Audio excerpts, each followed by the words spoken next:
everything. It's everything. I'm everything.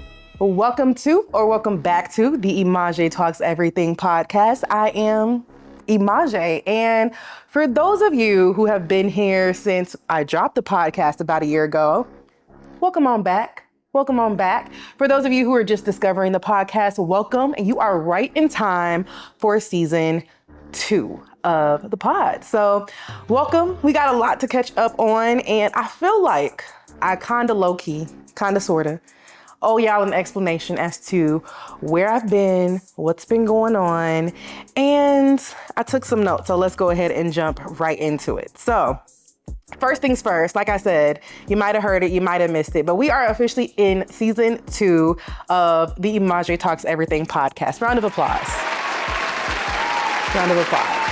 I did take, a little bit of a break off, and honestly, I have thought of a perfect way to explain where I've been, what I've been doing, and the only real answer is I've been living life. You know what I'm saying? I've just been living. To be transparent, last year, I spent quite a bit of time traveling. I was never really home. I was constantly on the go, moving. And one of the main things that I decided that I wanted for 2026 was to be still and to really focus on my life at home, focus on, nurturing the relationships that I had, fostering the community around me, and just being comfortable with sitting still, particularly as I rounded out my year of being 29, entering 30, which is another very important update. Your girl is now the big 3-0, so this is 30. Anywho, and so I feel like that's what I've been doing the past few months. I've really just been, focusing on the people around me and my relationships. I've also been focusing even more so on work. I'm at that point where I'm not new to this, right? Like, I am not a new attorney. I am very important and integral to the teams that I'm on, the work that I'm doing, the clients that I work for. And so I took time to really focus on that. And that's where I've been, okay? That's living life, in real life. And so with that being said, I've absolutely, of course, missed filming the pod. I can't tell you the amount of times something has come up in the news and I'm like, I need to talk to the people. I need to get this off my chest. I have something to say about this. And that's really why I'm back, because at this point, it's gotten to the point where it's like, I need to say something. I just need my opinion to be on the record. And I also want to know a lot about what you all are thinking. Since we've last been on the pod, or since I've last been on the pod, we're now at war with Iran. The WNBA has created or finally come to an agreement with the league for one of the most historic deals in the WNBA league. Lotto, the rapper, she's pregnant. There's so many different things and so many different areas and topics that we've talked about on this podcast before, where it's like, I gotta get back. Okay. So still here, still living life, but it's only a matter of time. I can only be quiet for so long. And so that is why I am here. And because this is season 2, before we jump into it, I want to touch on this a little bit too. When I first started my podcast, I talked about how being somewhat of a perfectionist kind of kept me from even starting the podcast in the first place. It took me years to get to a point where I was like, I'm just gonna do the thing. And I think when I took that time off living life and I had those moments where I was like, I wanna talk about this and I wanna talk about that, I wanted to come back with the pod in a different format and with a different look and all of these different changes that I wanted to make, to the point where it almost stopped me in my tracks. I didn't want to come back without it being new in some type of way. And I feel like I almost got back into that habit of, I'm not going to do it. Let me push it out. Let me prolong it until this is right or that is right or the next. And I really, really have to catch myself and say, this is what kept you from starting your podcast in the first place. And it's very, very important that you rid yourself of this idea that everything can be perfect. Sometimes you just have to do the thing. And I was reminded of this recently. Like I said, I just turned 30 and life is short. Life is short. So let this be a reminder to not only you watching at home, but to myself, just do the thing. And so we're back. And honestly, that is my update. There's not much more to say. Okay, I know I keep pausing, but there's one more very important update. So I think I mentioned it in my last podcast or maybe the pod before, but I got a puppy in December. She was a birthday gift not birthday gift, my birthday's in May, hello. She was a Christmas gift to myself. And on the last pod, she was nowhere around because she was such a baby, like she was probably asleep somewhere. I wanna introduce my baby on the pod because she is my baby. Y'all gotta meet Eleanor Monet. Let's see if she's gonna behave. Hey girl. Hey girl, say hello. This is Eleanor Monet. She is a toy poodle. Say hello, mamas. She is a toy poodle. She is 7 months and she is honestly the sweetest, cutest, she is loved by everyone. She is literally loved by everyone that she meets. She is bougie. She is spoiled.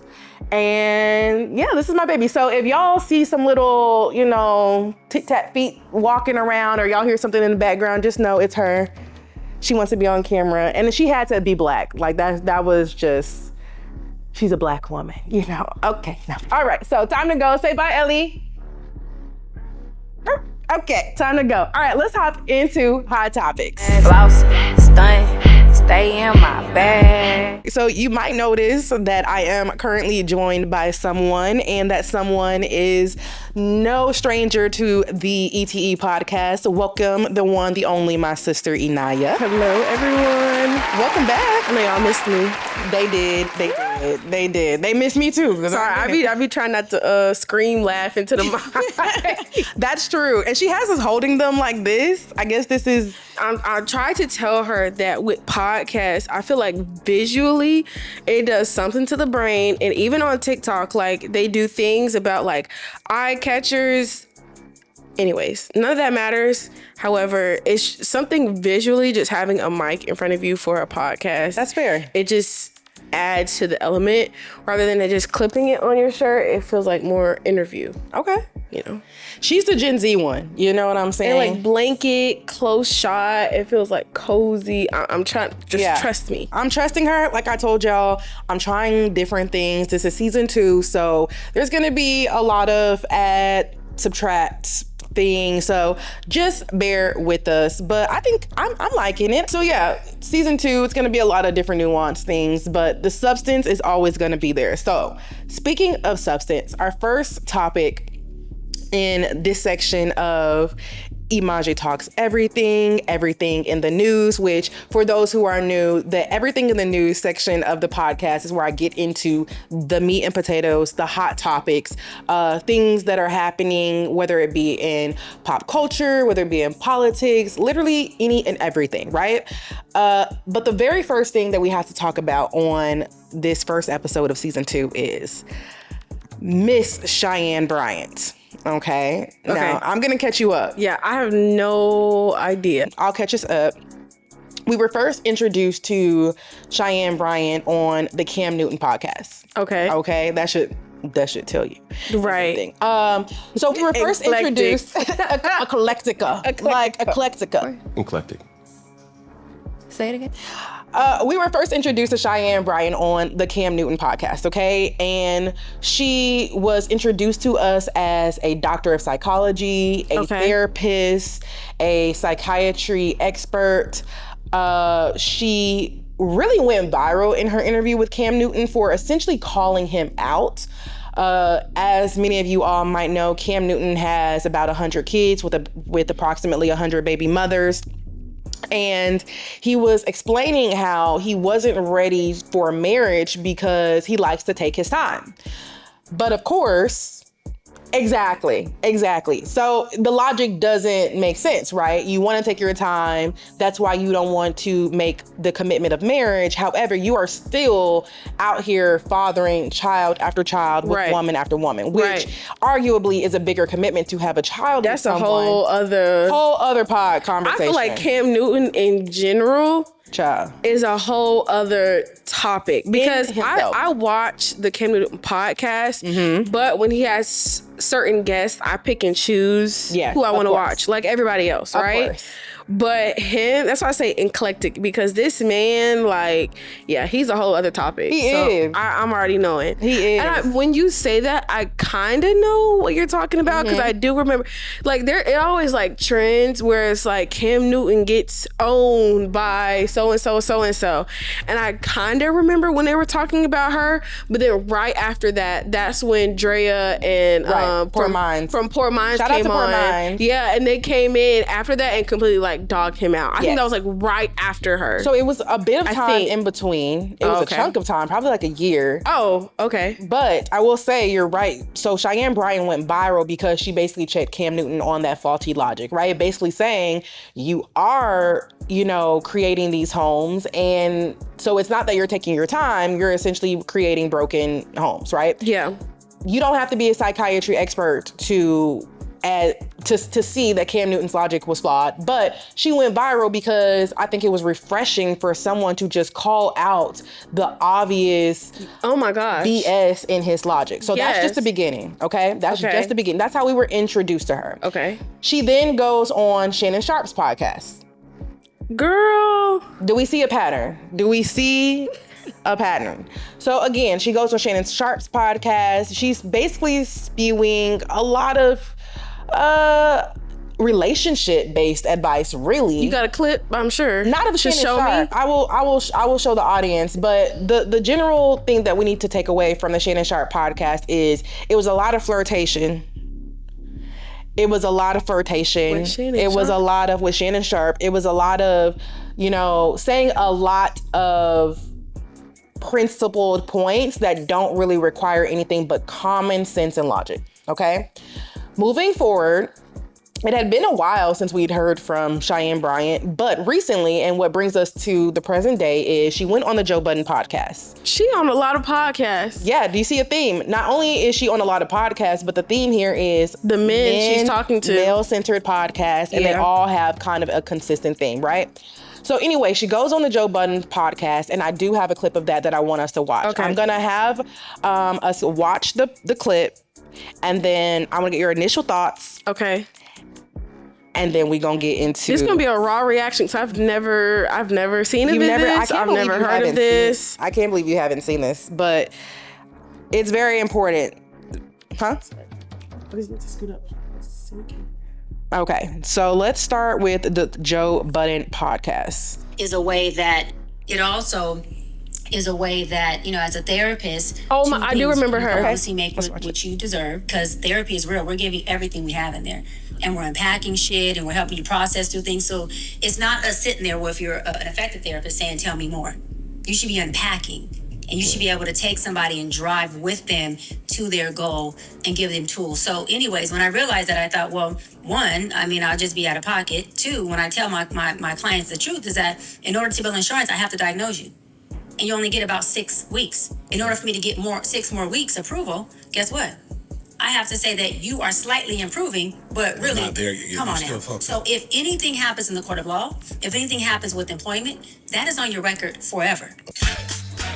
Okay.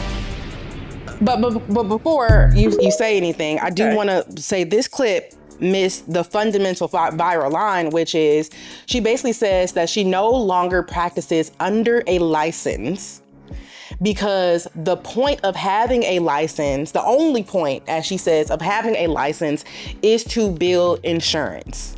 And then after she says that, she proceeds to say the part that she just said. So in total, what her point is she does not have a license. Right.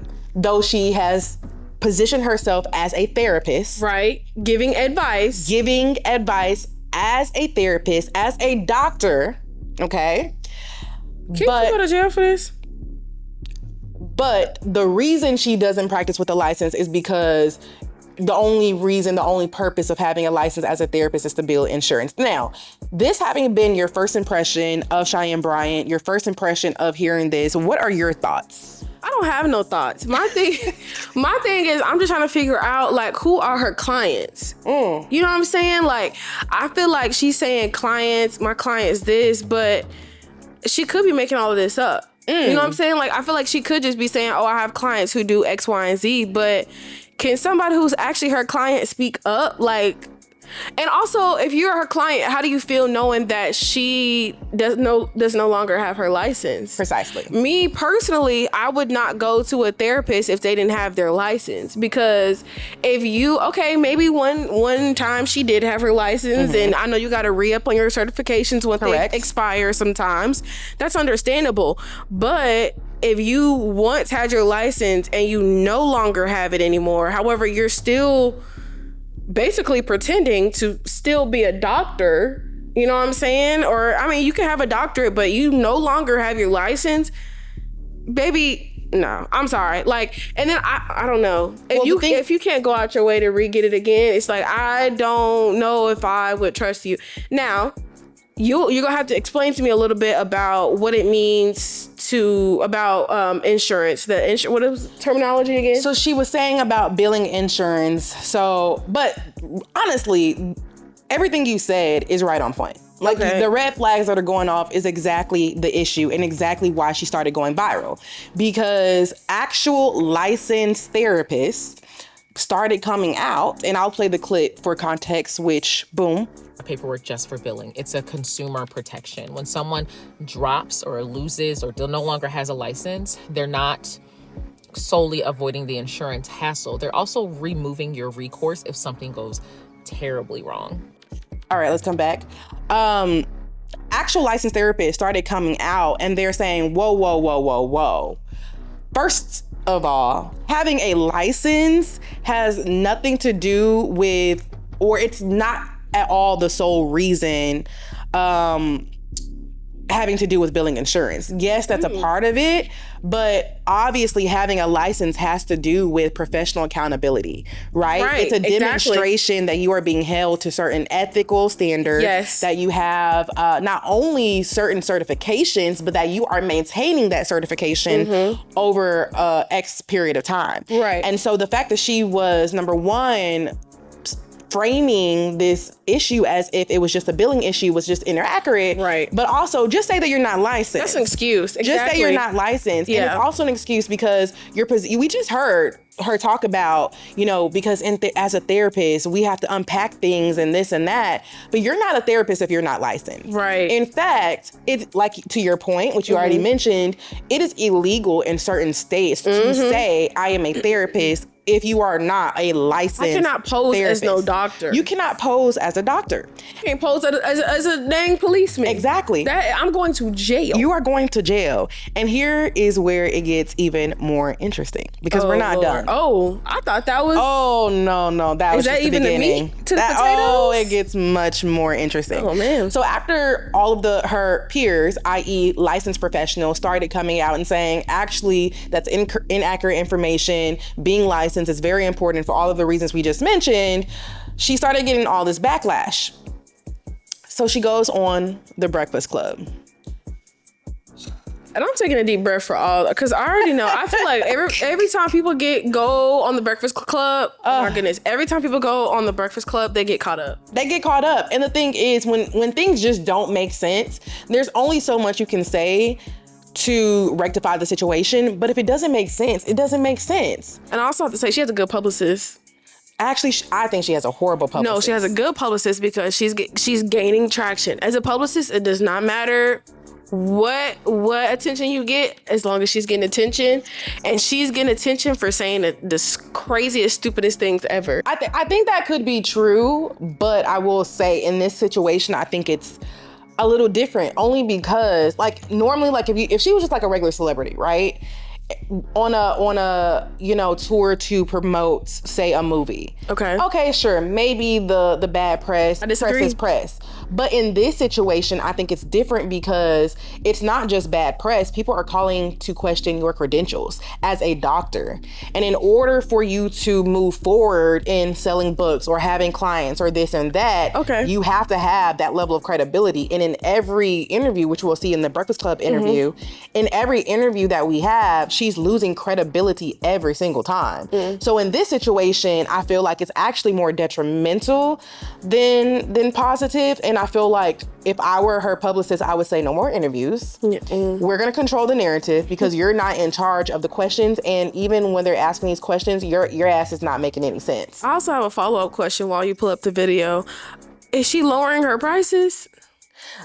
Because you shouldn't be keeping the same prices if you had a license and if you didn't. No, she has doubled down, tripled down, all of the downs. But let me get to the next video because this is actually where it gets a little bit more interesting. Okay. I'm gonna clear it up once on here. I'm not doing it again. And I'm clearing it up for my doc squad, for my fan base, for my audience who deserve to hear me address it.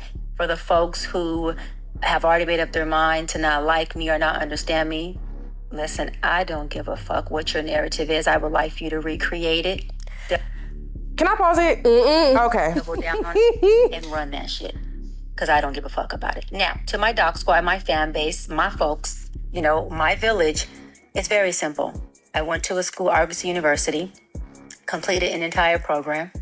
I went back online to get my official transcripts because I was applying to a law school many years ago to be a professor there. And I had to provide my transcripts, right, to get hired. And I went to contact the school and say, hey, I need my official transcripts. I need my entire thing. And there was no school. Okay. I was like, okay, I'm confused. Me too. Google, it says this school has been shut down. I said, oh, well, they got to have records. I mean, they were accredited when I attended the school. That was my question. They were accredited when I finished the program. Allegedly. I go and look, there is a third party that has the records. Where I contact the third party. That third party only holds records for 2 years. I was past my 2 years. So that means that I had no access to records. And then I contacted, financial aid. You can't make up financial aid. It shows that I paid for a doctoral program alongside my master's program and my undergrad program. And they said, we can fully refund you your money under one circumstance. We give you your money back. You don't get credit for not a class, a course, a program you took in this university, at this institute. So do you want us to refund you? Or do you want us not? I said no. I'm gonna clear it up. Mind you, she has, in an interview before, said that she has a total of 6 degrees. She has said that 3 of those degrees are doctorate degrees. How many degrees you say you got? 6. Oh my goodness! 6! Gee! I ran into 6 degrees, 3 doctorates, a master's degree. Okay. She cannot prove any documentation. Any of the 3. Any of the 6. We don't even know if she has a master's. We don't know if she has a bachelor's. We don't know if she has a coloring book from the day. We don't know. All we know is that she says she has 6 degrees, 3 of them being doctorates, and she cannot provide one receipt. I think it was so funny because when she was talking about it, she was like, I got it from so-and-so university. It's like, what? It was almost like you had to catch it. Exactly. And not only that, I'm thinking, okay, was it an accredited university? Like, you could go to clown college, but that don't mean it's an accredited university. It was basically like an ICDC college. It was one of those like pay for degree colleges, which no shade. I think that people should do what they have to do for themselves. For sure. With that being said, that's why she, towards the end, she said from this university, and then she switched it to institute, because there is a difference between a university and the kind of institute or Argosy or whatever that she attended. I want to go back through and dissect this video a little bit, section by section, because I think I've talked about on this podcast before pseudo-intellectualism. Okay. Which is the idea of people who are actually intelligent, but they mix truth with lies. Sorry, mama, if you grew up in a Black household, you know. But they mix truth with lies. They mix truth with half-truths. And it is believable if you're not paying close enough attention, oftentimes because they're usually eloquent speakers, entertaining, things of that nature. And not only do I personally believe that Cheyenne Bryant is a scammer, but I believe that she is essentially a pseudo-intellectual. And I think it's very important for people to be able to catch these things in real time, particularly because you have someone like herself who is positioning herself or posturing as this help to vulnerable communities, right? Like, I'm here to help marginalized communities and their mental health, but in reality, she's really preying on these people. And that's why I think it's very, very important to be able to identify red flags in real time. So I want to go through the Breakfast Club interview, and I want to pause every time I see a red flag. Okay. So hopefully the audience can see my thought process. It's one of the first 5. Oh, immediately. So let's start. On here, I'm not doing it again. And I'm clearing it up for my dog squad, for my fan base, for my audience who deserve to hear me address it. For the folks who have already made up their mind to not like me or not understand me, listen, I don't give a fuck what your narrative is. I would like for you to recreate it, double down on it, and run that shit. Red flag. Why would I, first of all, if I don't like you, why would I recreate the narrative? And she just saying stuff at that point. Yeah, she's just saying stuff. And my issue with this is you're responding to, right, these people, right? These people that you are claiming are creating this narrative. First of all, there's no narrative being created. People simply started questioning your credentials because you position yourself as a therapist without a license. Reasonable inquiries. Where are your credentials? I have a question. Okay. So did she go outright and say, I don't have my license, or did somebody try to look her up? She said that she didn't practice under a license, but when she started getting all of the negative attention after that, that's when she had to address it. Yes, people then started coming out and being like, as a matter of fact, you're saying that you have 3 PhDs. Where are the people? Like, people started wanting to, you know what I'm saying? And that was her initial reaction. For me, that's a red flag for several reasons. Number one, I'm an attorney. If someone were to question whether or not I was an attorney, there is zero reason for me to go and publicly start cussing them out. If you want to verify whether or not I'm actually a barred attorney, look me up. Google me. Look me up. Google me. Yep. As a matter of fact, let's sit down. I will point you in the direction of how to verify my credentials. Yep. I will show you my test scores. It's very easy. Actually, as a matter of fact, we don't even have to have a conversation. It's very simple to verify. So, especially as a professional, right? It's very normal for people to want to look and make sure that you are actually equipped to do what you are saying that you are, especially if you are charging. Exactly. Especially if you are charging, which she is. So that was my first red flag, is I think the way she started that and addressed these haters or whatever, the way she even started that was a problem. It was unprofessional and it automatically, she's automatically on the defensive. And why be on the defensive if you actually have the credentials? Red flag. Let's keep it moving. Because I don't give a fuck about it. Now, to my dog squad, my fan base, my folks, you know, my village, it's very simple. I went to a school, Argus University, completed an entire program.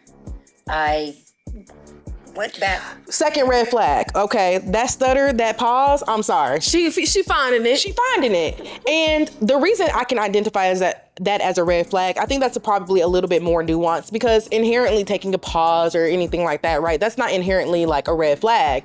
But if you have watched her interviews, which I have, I watched the Cam Newton interview fully. I watched the Shannon Sharp interview fully. When she is in her bag and talking about her advice or whatever, she is quick with it. She's sharp, she's eloquent, she's smooth. She is, so to have to see this, you know, the pause, it's like you are finding, you're searching for it. The truth is the truth. Now, I'm a fan of Judge Judy, as we know. Right. Okay. And Judge Judy always says you don't have to remember the truth. Exactly. You don't have to try to make it happen sense. if it's true. If it's true, it is what it is. And when I first saw this clip of this interview and I saw how she in this story was taking these deep breaths and these deep gulps and just all of that, to me that read as you're uncomfortable and you are searching for the lie. If you're a behavioral psychologist, I would love to see somebody that is a behavioral psychologist analyze this interview, because something just about body language, body language speaks so loud. Yes. So if you're moving around, if you're fidgeting, if like you said, if you're gulping, you scratching your nose, you're uncomfortable. You don't know what you're about to say next. Exactly. And clearly she doing all of the things, so she don't know what she's about to say next at all. And I think also she knows that she's on a very popular platform, such as the Breakfast Club. So she knows that people are going to dissect every single word she says. So I genuinely believe that she's trying to choose her words very carefully. Very carefully. That's why she had to switch up and say, this program. Exactly. Because she, like you said, it might be like a, what'd you say, paid or something? Yeah, it's like one of those paid for degrees. It might be what it is. That might be what it is. Oh, I'm just gonna pay to get my degree, whatever. Who knows what it was? Clearly, it wasn't as accredited as she thought it was. Right, which we're gonna get to. Yeah. Well, let's keep going through it. Online to get my official transcripts, because I was applying to a law school many years ago. Red flag. Yeah. When she said law school, I was like, are you just trying to be a doctor of any kind at this point? Exactly. I thought you were wanting to be a psychologist. Exactly. That's so different. Like, applying to law school at one point is so different from all of a sudden being a psychologist. And why would you be trying to get your transcripts to demonstrate that you have a PhD in psychology to apply to a law school? That makes no sense. What were they hiring you for? I am an attorney. I've been through law school. I'm not seeing, there's constitutional law, you got torts, you got, there's so many, I'm not understanding what aspect of the law, like what law school is hiring you without a JD. Red flag. Red flag. To be a professor there. And I had to provide my transcripts, right, to get hired. And I went to contact the school and say, hey, I need my official transcripts. I need my entire thing. And there was no school. Pause. Like, okay, I'm confused. So you telling me she was trying to work there, which is fine. But you telling me that if I want to be a professor at some school or anywhere, and she, 40-something? 42, I believe. I gotta go call my school up and pull up my transcripts? You telling me 40 years down the road, if I want to go be a professor? This was years ago. She said this was years ago when she was trying to do this. I'm just saying, you telling me if I was 40 years old right now and I want to go be a professor, they're talking about some, hey, go get your transcripts from 19 so-and-so. Really? Yeah, that's possible. Dang. Because I think that's possible. Because, like, if I wanted to be a professor at a law school, they might ask for transcripts, but I think they're more likely to just ask for proof of, like, that I'm a lawyer. You know what I'm saying? Right. Because the implications of that AKA a certificate. You know what I'm saying? Like, my license. Don't have. Right, exactly. So it's like, that is maybe a good point. Like, I can see them asking for a transcript, but at the same time, I feel like there are other documents that you can, like, why she you don't have it. Transcripts? I don't know. She don't got it. She don't have none of this, by the way. By Google, it says this school has been shut down. I said, oh, well, they gotta have records. I mean, they were accredited when I attended the school. Now, that's not immediately a red flag. No. The fact that she's saying that they were accredited. It's happened before. That has happened. However, it has since been disproven that the school was not accredited by the time she graduated the program. Man. Apparently, now y'all can go verify this. The information is all out there. But apparently, allegedly, the school lost accreditation the last year that she was in her program. So it actually lost accreditation before she graduated, is what the streets are saying. That's a sticky situation. That's a very sticky situation. And I do think that sucks. We know that happens. We know that schools lose accreditation. But if your school loses accreditation and you don't actually have the credentials, that's just a sucky situation, but you don't have the credentials. Right. As a person, Let's see. I'm laughing. I'm sorry. I'm laughing because homegirl was like, you know what? She probably, First of all, she not a dummy. Okay, she's a scammer. She saw that they lost accreditation, and she probably told herself, you know what? That's okay. I'ma still go out here and That's exactly definitely what she told herself. And now that she got so popular with it, it's biting her in the butt. Yeah, I think so. Yeah. I think that's very true. That's exactly what's happening. I think that she was like, listen, I done enough. Yep. If it comes down to it, I can just frame it like this. Now, and at 6 degrees. And at the time, she wasn't big enough for it to really matter. Exactly. But like, it's taking it's a life of its own. But right. When I finished the program, I go and look, there is a third party that has the records. Why I contact the third party, that third party only holds records for 2 years. Okay. So this is not accurate. Okay. So there is a third party that does hold records for institutions that no longer are around or that have lost accreditation. The way it works, however, is, and please fact check me if I'm wrong, this is based off of what I've reviewed from, people who have attended the same university and have come out and said that everything she's saying is false. By the way. That's crazy. Which is very true. There have been so many people who's been like, actually, I went to this university. I can still get my records. I can actually do it in 5 minutes. But that's another story. But really, the situation is, if you attended the program and you completed the program, you can still get your records. If you attended the program and did not complete the program, they will only hold your records for a limited period of time. So is it possible that they told her that they no longer have the records? Sure, it's possible. But if that's the case, that is because you did not complete the program. Yeah, and that's a completely different story. Different story. I was past my 2 years. So that means that I had no access to records. And then I contacted, financial aid.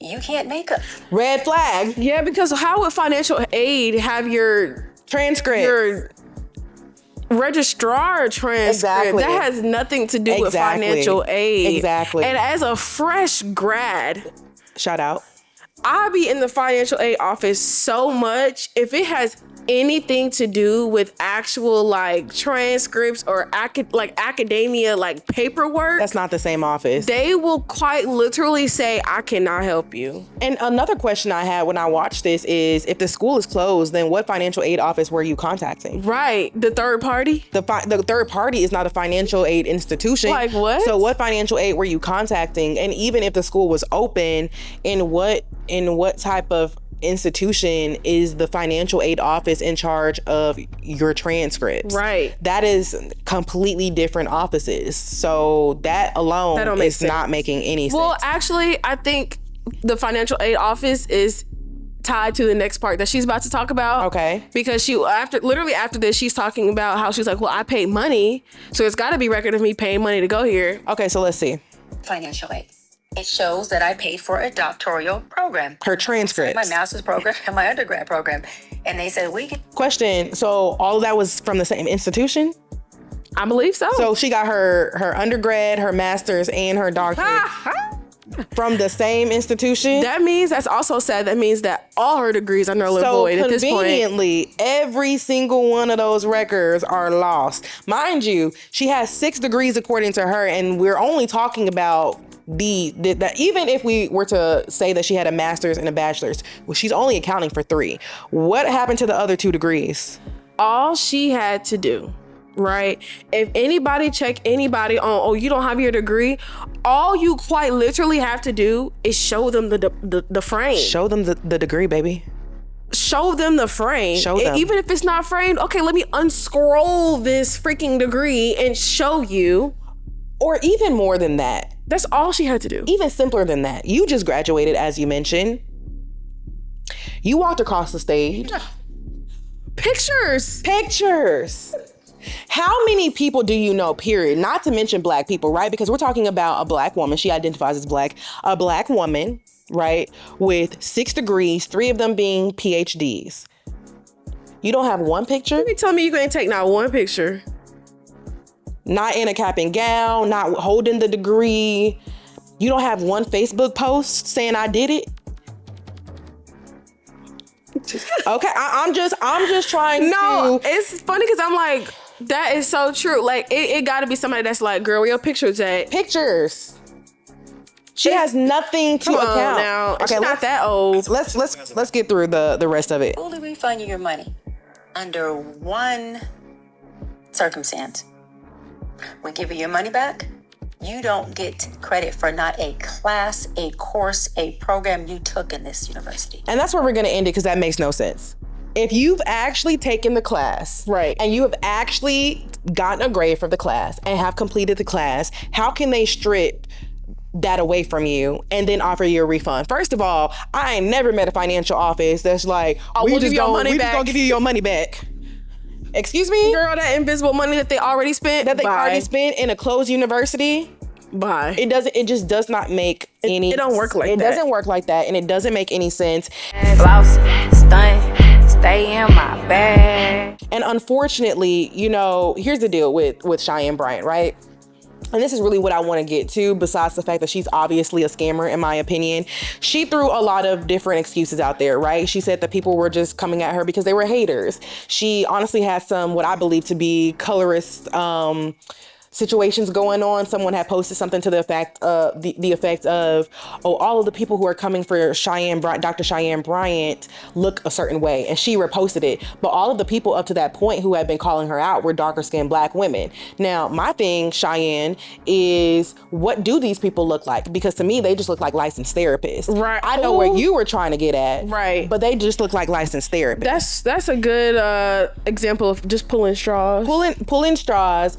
You are anything, pulling things out of thin air. And even if she wanted to say, well, you know, she's doubled down and said, I don't have to prove to the people that I have these credentials. All I have to do is prove it to God. These people are hating on me because I am pretty. I don't have to prove anything to you. Oh my God. She said that all of her sessions are live and pointed to the Cam Newton, Shannon Sharp thing, which, by the way, those were interviews, not sessions, right?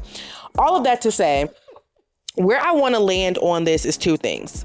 The first thing is, number one, like I said before, as an attorney, as a professional, it is extremely important to make sure that you are verifying credentials. Mm-hmm. There are unfortunately people out here who do not care about your mental health, but they will posture themselves as therapists. There are people out here who do not care about whether or not you get custody of your children, but they will position themselves as attorneys, which also is illegal to position yourself as an attorney.